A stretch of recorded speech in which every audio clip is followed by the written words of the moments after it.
What's up, heathens? How ya doing? I'm the Godless engineer, and I critically analyze apologist claims to give you the best arguments and information so that you can stand up and use your voice. Today, we're going to be taking a look at a whiteboard video from Impact Ministries. I've had to break up their video into a couple of different parts. The overall topic is why we should trust the Bible. We're going to start off in the first part of their video where they talk about the reliability of the authors of the New Testament. He is going to indicate to us why we should trust that Matthew, Mark, Luke, and John wrote Matthew, Mark, Luke, and John. So I have to ask the question, why?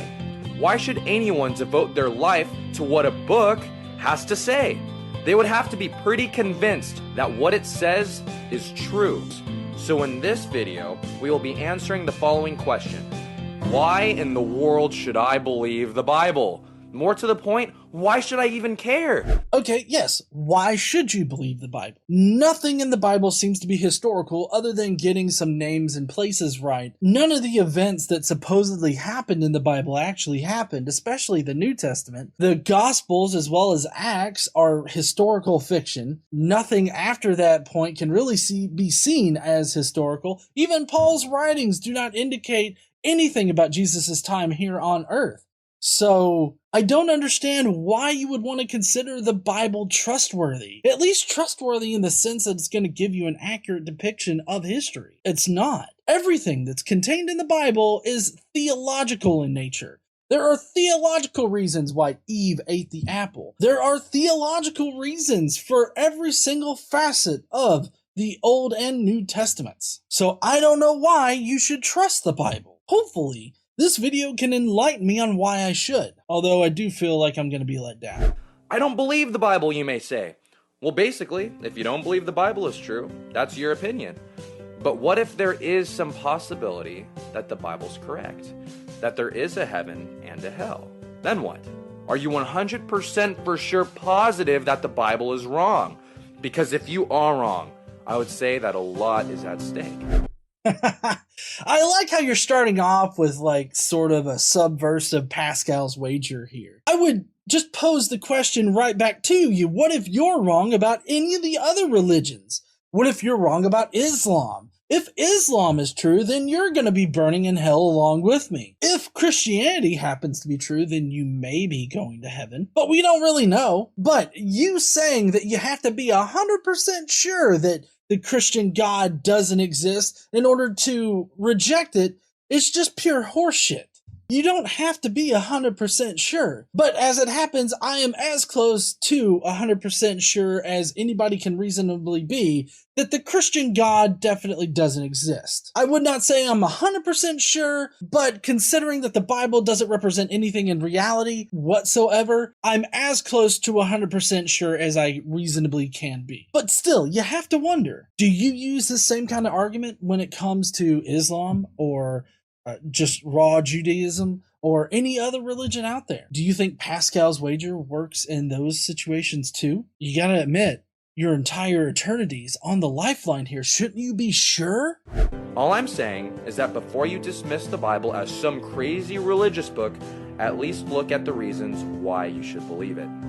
Which is what I'm doing here. I on my channel, that is. I mean, I constantly look for, reasons as to why I should believe in this God. Because if this God definitely does exist, then there should be good reasons to believe in him. But I've failed to find any good reasons to believe in your particular version of God. Maybe you can bring forth some kind of new argument today, but I really doubt it. None of these apologist videos have ever been something new. It's always been a regurgitation or reformulation of some kind of old idea, like either Aquinas' 5 ways or some kind of weird old Christian apologetic that I should believe in the Bible. But hey, maybe I'm wrong. Maybe you'll convince me and I'll become Christian today. But I'm really rooting for you. I really am.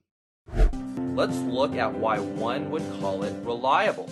So the Bible has 66 different books.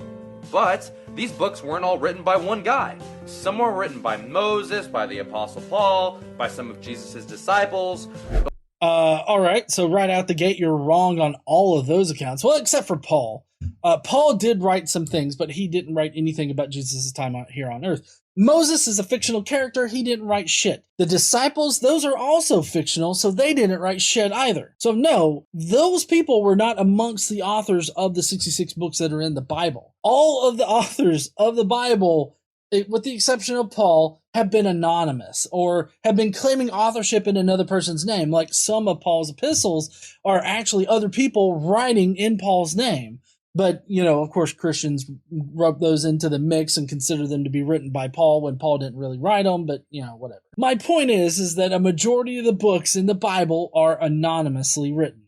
But let's focus on what some of the authors claim about what they are writing. Luke was a doctor and a follower of Jesus.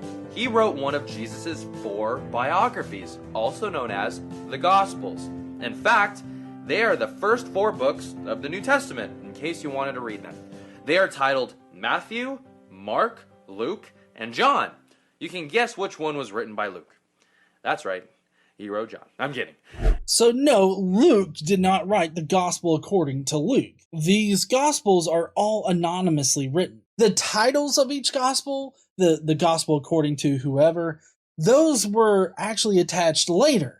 Our first indication of this is Papias, but Papias can't be trusted to give us any kind of reliable information about the history of Christianity. And it only comes even farther down the road that it is then again referenced that these are the gospel writers or that these people wrote the gospel. So there's no reliable indication of who wrote these gospels. What we do know is that these 4 gospels represent at least 4 different Christian communities that existed in the 1st and 2nd centuries. But no, to naively say that Luke wrote the Gospel of Luke is just being willfully ignorant of the scholarly information about who wrote the Gospels.